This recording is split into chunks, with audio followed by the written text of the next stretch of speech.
पंतप्रधान मोदींना जिंकवण्यासाठी सगळ्यांना सोबत घेऊन चालू, अशी प्रतिक्रिया उत्पादन शुल्क मंत्री शंभूराज देसाईंनी दिली आहे।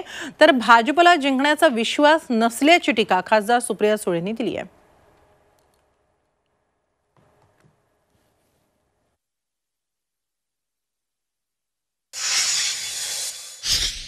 जे मित्र आम्हाला जोडले जातील आणि त्याचं एकच आमचं वन लाईन आमचं हे आहे, धोरण आहे, मोदी साहेबांना पंतप्रधान करण्यासाठी अबकी बार 400 पार हा जो नारा मोदी साहेबांनी दिलेला आहे तो यशस्वी करण्यासाठी जे जे येणार असतील त्या सगळ्यांना बरोबर घेऊन हातात हात घालून तिसऱ्या वेळेला माननीय पंतप्रधान मोदी साहेबांना 400+ बहुमतानं पंतप्रधान करायसाठी आम्ही सगळेजण तयार आहोत।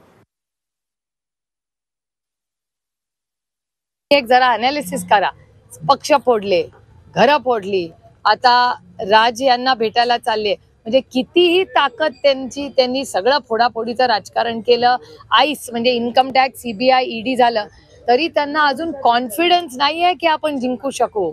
याच्यातच मला असं वाटतं या तुमच्या प्रश्नातच सगळं उत्तर दडलंय।